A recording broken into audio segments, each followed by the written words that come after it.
Hello and welcome to the power of positive and effective communication. My name is Roger Markarian. I'm a DTM and have been speaking for the last 15 years. My vision is to help individuals who have challenges writing and speaking. In this program, you'll hear others' inspired messages. Throughout this video, you'll hear tips, tricks, and ideas to become a better speaker and writer. Allow what you hear to resonate so you can take action. Learn from those who are taking action right now. Thanks for being here. Hey guys, it's great to be back. I am so excited today. I have a great friend of mine, and today my guest is Janine Romney. Let me tell you a little bit about Janine Romney. She is a teacher and an account manager for a national title company. She's been married for 28 years, a mom of 3 adult kids. She lives in the Sacramento area. She's inspired by people who want to make a difference. Janine, I absolutely love that. I see that in you all the time. You radiate that. Speaking of fun, about 5 years ago, she had a midlife crisis. Now that's hard to believe, but it does happen. So she started acting. It was a way for her to be free, to have fun, and she was not representing herself and instead the life of another character. Boy, what a great idea for people who could be challenged in that situation. Like any job, she poured herself into it and devoted hours taking classes from many different instructors and doing improv and theater and film and realizing the more she put in, the more successful she became. She loves the freedom it gives her as an artist and a person. Let's welcome Janine Romney. Hey, Janine, how are you? Good to see you, Roger. I'm great, actually. Doing really well. So let me ask you, Janine, when and why did you join Toastmasters? Thank you, Roger. I joined Toastmasters, I want to say it was about 4 years ago, and it's because I was teaching a class, actually, for a group of realtors that was about trust. And trust is a subject that we come across often in the title business. People own their property in trust. So I taught a class on trust. And one of the students in my class that particular time was not only a real estate agent, but he actually prepared trusts. So at the end of the class, I asked him, I said, I hope I covered that material, got everything important that it should have been said about trust. And he said, well, I did want to talk to you after class about this. And I said, okay. And I thought, oh my gosh, he's such an expert on trust. I must have missed something. And he said, well, your presentation, I have some ideas for you. And I think you'd really like to come to see Toastmasters because you could do better at presenting your material. Wow. Okay, yeah. So Bill invited me to come check it out, and that's how I started. No kidding. That is amazing. That's pretty funny. I had no idea that Bill was the person who invited you. That is outstanding. Yes. Let's fast forward that now. When you do deliver in front of a group, what are some of those feelings in the beginning that you were experiencing? One of the most difficult parts of Toastmasters for me still is the table topics, because when someone asks me a question like, what did you do this weekend? Let's just say, I go through this laundry list by hour of all the things that I did this weekend, trying to censor and figure out what is it that I could say that, and so I get bogged down with I immediately shut down. So I still have that problem.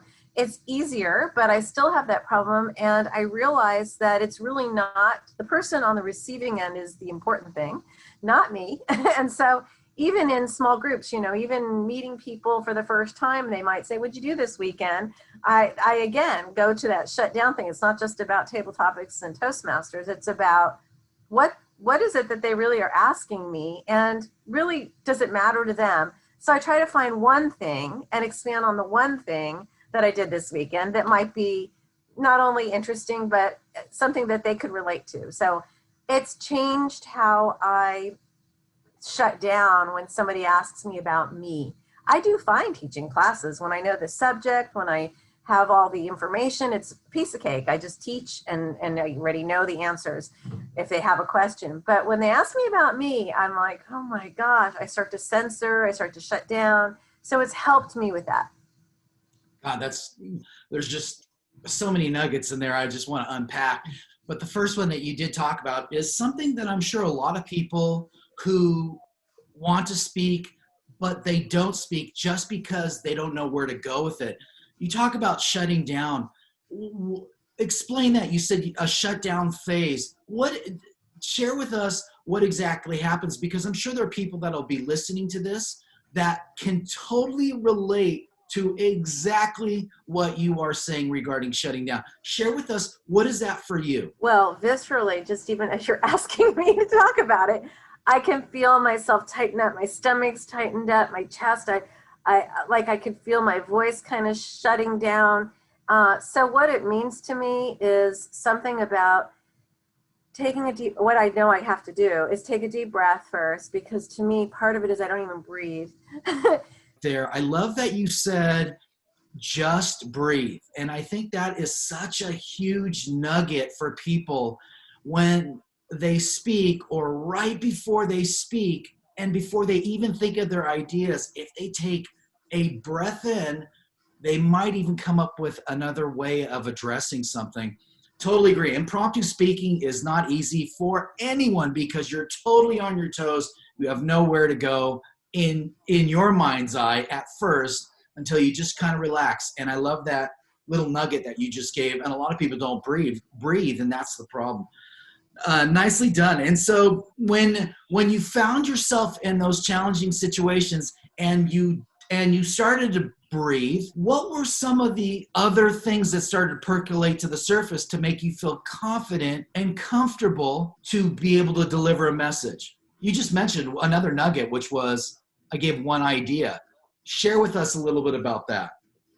Well, it's something actually that I've learned just in the past couple of years taking improv classes.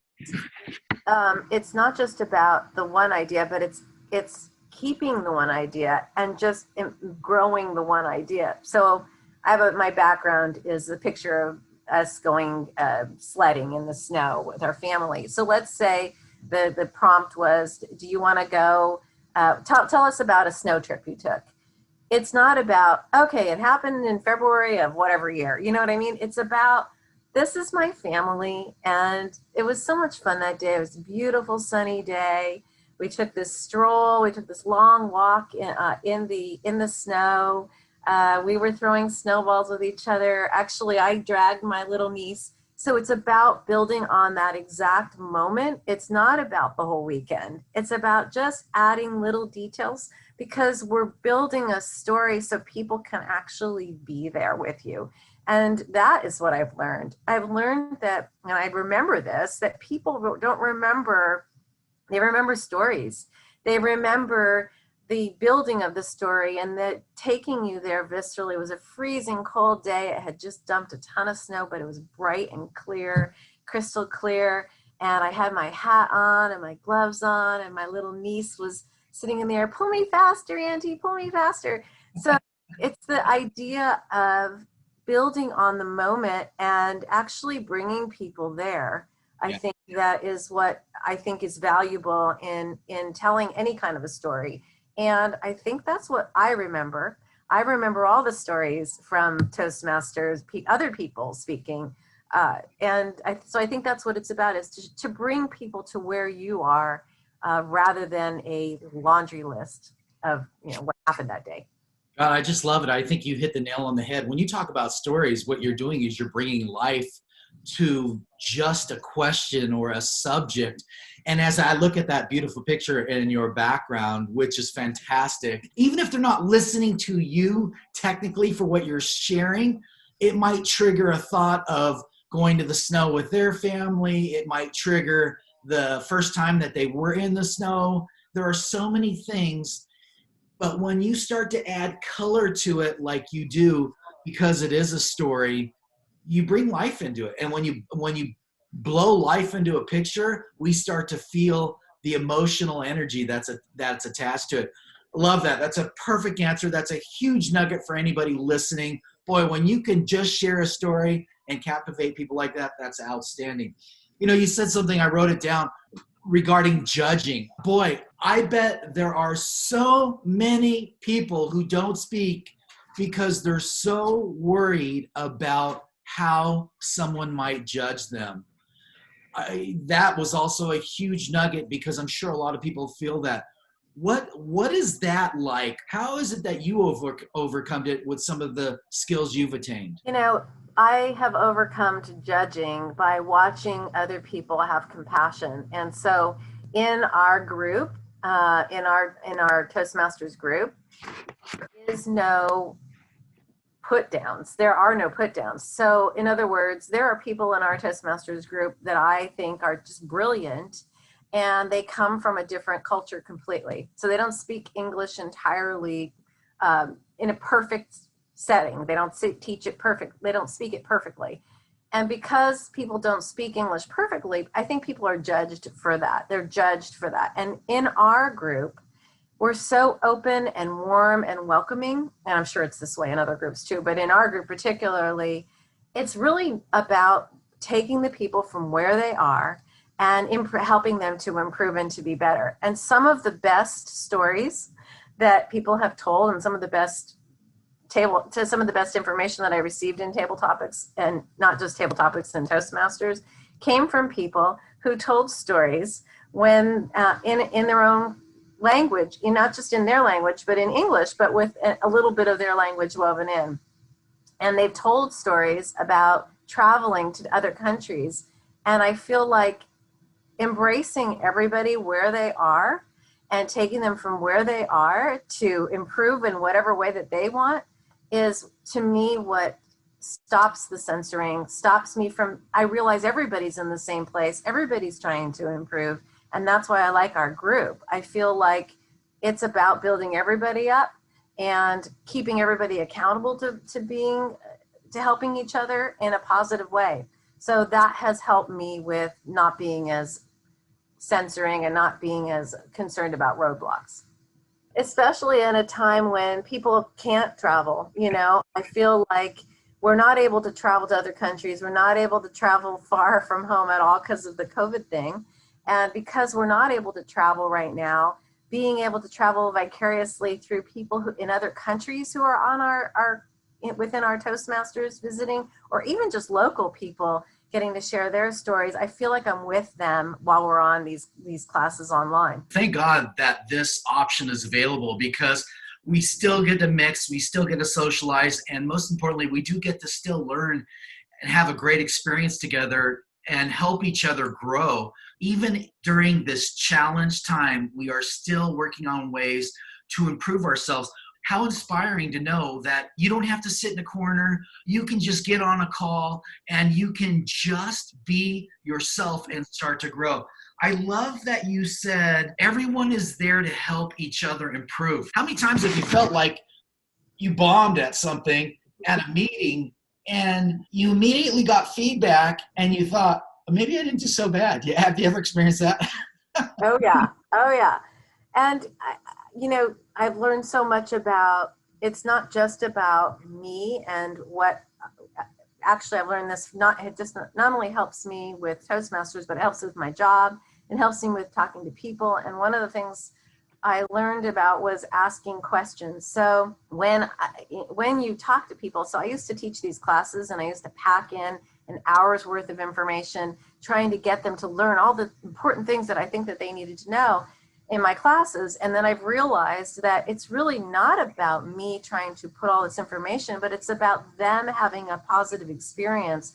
And so now as I'm teaching classes and as I'm talking to people, I realize that asking questions, which is one of the things I learned in Toastmasters, helps them to feel like they're engaged. When you ask a person a question, they're thinking about the answer, and then all of a sudden they're engaged. I'm actually talking to them and I want to know how they feel. And I've realized the best classes that I've given are the ones when I go around the room and I ask everybody first, what is it that you want to know in this class? And tell me a little bit about yourself. When people are speaking themselves, they have the best experience possible. So I've not only translated this information that I learned at Toastmasters to be about me, but I've realized it's really so much about the audience and the people that are listening and what they're going to glean from it, whether it's telling a story, whether it's asking questions and engaging them, whether it's asking them to chime in and give their opinion. All of those things have helped me to realize it's not just about me talking. It's about the people on the other end and what they're getting out of it. So many nuggets there. That was huge, Janine. You're absolutely right. If more speakers understood the value of just taking a moment and remembering they have an audience that they're speaking to, how do I engage my audience? Just ask a question. I love it. And by asking a question, you're pulling information, and the information might be information that you will cover, or it might be information that you know that you weren't planning to cover, but now you can cover as a result of doing it. Oh my God. Hey guys, I hope you enjoyed this interview as much as I did. Janine left us with so many nuggets. It was an absolutely awesome interview, and I really appreciate everything she told us. Please subscribe to our channel and leave her some positive feedback. She would absolutely love it, and so would I.